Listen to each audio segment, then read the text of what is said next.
Marine Snow is a secluded music community that collectively owns the world's foremost gallery, gift shop, and auction house in music.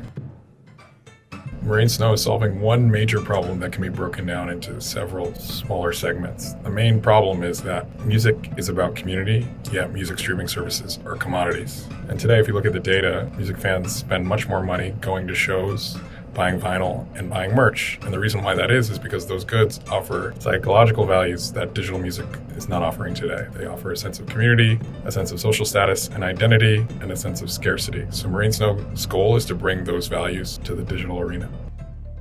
Marine Snow is also needed to bring two important concepts into the Web3 music arena. The first is subscription as investment, and the second is curatorial governance. I'm really focused on Marine Snow having the best music in the world and having that be defined across genre, across region, and across even time period, and for historically, critically, and culturally important artists.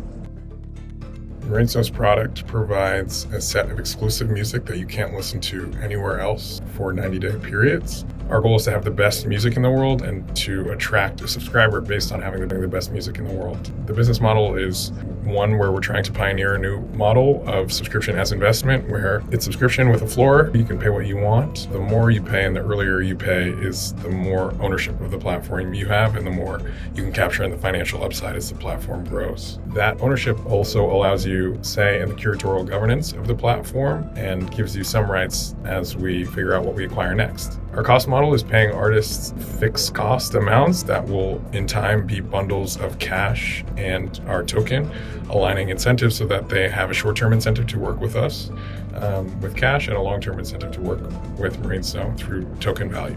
And I think that's a much more powerful model than models that pay less than half a penny per stream and not basing value on the number of streams that a song gets. We also pay journalists a small amount to write a blurb about each song that we acquire to contextualize it the way that the blurb next to a painting in a museum helps better tell the story of the work.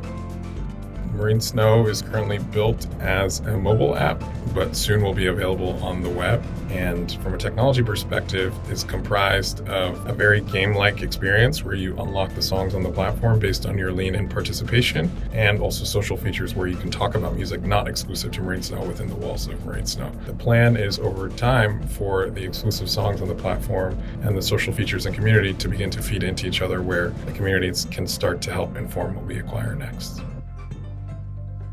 Community is really integral to what we're building. The whole point of Marine Snow is to be a music community for music lovers. So yeah, the phrase that we use is that Marine Snow is a music community company. And yeah, I would say that my ultimate goal is to attend a Marine Snow wedding. And what that means to me is that two people meet on the social graph of Marine Snow that would never meet on any other platform. And then there are the tools where they can slowly escalate the intimacy of their relationship and fall in love. And I can be in the back with a champagne glass and a single tear rolling down my face.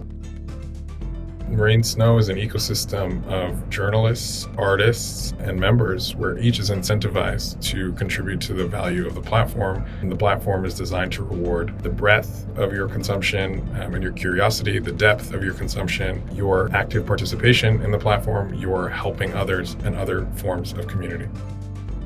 Our plan for tokens is to bundle tokens with access to Marine Snow. And I think that's akin to giving people Nike shares every time they bought Nike shoes, and rewards the right incentives where people care about what we're building and are not purely in it for speculation, but then they can also capture the upside of what we're building, which is really the goal. I'm also really interested in how the tokens can be used to inform curatorial governance, so the people who own bigger stakes in Marine Snow will have slightly bigger stakes in terms of figuring out what we acquire next. I don't think it'll be one-to-one. It'll be something like quadratic voting. But yeah, I think that's really healthy in the Web2 environment where incentives are really misaligned. For example, if you were to talk about an album on Twitter, you would try to talk about it in the most hyperbolic way to get the most engagement possible, so it either sucks or is amazing.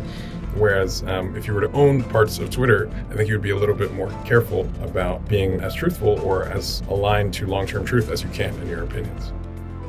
I think I have a pretty unique background, and whatever unfair advantage I may have comes from being really steeped in the business world and also really steeped in the music industry. I was an economics major in school and also went to business school and started my career in management consulting at BCG. I also worked for SoundCloud and Spotify in strategy and operations, where I helped create Spotify's first cross-genre playlist called Pollen, and worked for Frank Ocean for a little bit. So I think I bring a perspective that sees the music world from a business perspective, from a tech company perspective, as well as from an artist perspective. And everybody who works with us also has similar perspectives in that we have a lot of producers, DJs, musicians on staff. People are DJing pretty big parties, and everybody's a real deep music connoisseur, and we are all building the product for music connoisseurs. We're lucky to have some amazing investors. We have Peter Boyce's Stellation Capital, and he used to be a partner at General Catalyst. We have Founder Collective, who are some of the best seed investors in the world. We have some amazing angels like Kevin Durant, Trevor from Friends with Benefits, Scott Belsky, Jenny Fleiss, Jared Madfez, crypto partner. And then we also have SevenX, who I feel very lucky to work with for a variety of reasons. One, because I think they bring a deep music love that's really important to what we're building, and they really care about our mission and really care about using the right incentives to help achieve our mission. I also think 7X brings a really interesting perspective on how to tap into Asia, which is a really important market to me, as I think there's a lot of opportunity, for example, in the world hearing Chinese music and hearing Korean music outside of just K-pop. And so I'm really interested in that cross-pollination. And I also think 7X has a bunch of other really interesting portfolio companies that we would like to be connected. Overall, they've just been really, really helpful.